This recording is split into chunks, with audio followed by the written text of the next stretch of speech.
लगातार डेरा सच्चा सौदा के ऊपर जिस तरह की साजिशें रची जा रही हैं, ये बड़ी तकलीफ का विषय है। उनको जो पैरोल मिलती है, उसकी पैरोल पे भी शिरोमणि गुरुद्वारा प्रबंधक कमेटी को तकलीफ है। हत्या का मामला हो, रेप का मामला, सब सब्सिडीज हैं। ऐसा नहीं होता कि सेशन कोर्ट के फैसले हाई कोर्ट में नहीं बदलते, हाई कोर्ट के फैसले सुप्रीम कोर्ट में जाकर रिवर्ट नहीं होते। तो फरीदकोट वाली बात है, इसको लेके सीबीआई भी जांच कर चुकी है, इसको लेके सीबीआई साइंटिफिकली इन्वेस्टिगेशन भी कर चुकी है। उसके मुताबिक कहीं भी डेरा सच्चा सौदा से जुड़ा कोई व्यक्ति, चाहे वो डेरा से जुड़े व्यक्ति हो, बाबा जी के अनुयायी हो, बाबा जी के श्रद्धालु हो, या डेरे की उनकी बेटी बनी हुई हनीप्रीत हो, मैंने नहीं कहीं पढ़ा। एक क्लोजर रिपोर्ट जो है सीबीआई ने मोहाली कोर्ट में दी थी कि बाबा जी या उनके लोग इन्वॉल्व नहीं है बेअदबी में। और फरवरी 2024 में बेअदबी को लेकर प्रदीप क्लेर ने एक स्टेटमेंट दिया, 164 का बयान दिया, और उस 164 के बयान में अपनी जान को भी खतरा बताया और हनीप्रीत के ऊपर एलिगेशन लगाया कि उसके इशारे पर बेअदबी हुई। 15, 16, 17, 18, 19, 20, 21, 22, 23, 24। क्या प्रदीप क्लेर जी 10 साल का डिले एक्सप्लेन करेंगे? क्या प्रदीप क्लेर जी 10 साल तक चुप क्यों रहे? प्रदीप क्लेर ने एक बहुत बड़ी साजिश रची है हिंदू सिख भाईचारे को लड़ाने के लिए। बाबा जी तो बाद में आएंगे, बाबा जी से किसको खतरा होगा? बाबा जी तो इतने साल से जेल में बैठे हैं।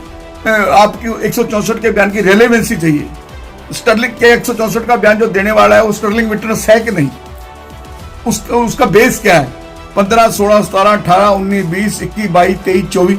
10 साल के बाद फिर पंजाब को और हरियाणा को आग में दहलाने के लिए आ गए हैं कोई मिस्टर प्रदीप। कोर्ट 10 साल में तो डेरा सच्चा सौदा प्रमुख से खतरा नहीं हुआ। भगवंत मान जी, मैं आपको बताना चाहता हूं, ये पंजाब में आतंकवाद लाने की बड़ी भारी साजिश है, बड़ी भारी साजिश है। जब क्लोजर रिपोर्ट दी जा चुकी है, संत गुरमीत राम रहीम को बदनाम करने की एक बड़ी साजिश है। मैं आज जिम्मेवारी से, मेरा एंटी टेररिज्म इंडिया बड़ी जिम्मेवारी से, मैं वीरेश चंडीला बड़ी जिम्मेवारी से, मैं पूरे देश में, पूरे पंजाब में, सरसा में भी इसकी प्रेस कॉन्फ्रेंस करूंगा, यूपी में भी करूंगा, लखनऊ में भी करूंगा, बागपत में भी करूंगा, चंडीगढ़ में भी करूंगा, फरीदकोट में भी करूंगा। जिसने 164 का बयान दिया प्रदीप क्लेर ने, इसका वीडियोग्राफी में संत गुरमीत राम रहीम के वकीलों की मौजूदगी में और प्रदीप क्लेर जी की मौजूदगी में और एक हाई कोर्ट के या सिटिंग सेशन जज की मौजूदगी में वीडियोग्राफी करके नार्को टेस्ट हो कि उनको दोबारा पैरोल ना मिले। और ये मामला उठा कौन रहा है? शिरोमणि गुरुद्वारा प्रबंधक कमेटी। मैं शिरोमणि गुरुद्वारा प्रबंधक कमेटी के जो मौजूदा प्रधान है उनसे मांग करता हूं कि आप गुरुद्वारों के रखरखाव के लिए बने हैं, आपने संत गुरमीत राम रहीम की पैरोल को क्यों चैलेंज किया? पुलिस ने स्टेटमेंट कराई, 164 का बयान कराने की जरूरत एकदम इतने साल के बाद क्यों जरूरत पड़ी?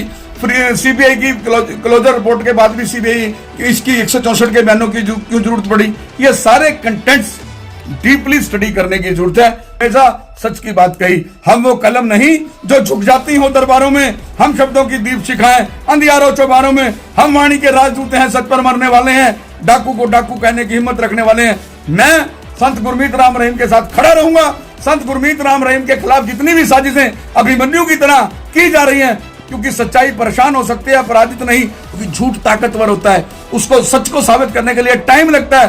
देखिए, वैसे तो एंटी टेररिस्ट फ्रंट इंडिया हमेशा आतंकवाद के खिलाफ, खालिस्तान के खिलाफ, पाकिस्तानी टेररिस्टों के खिलाफ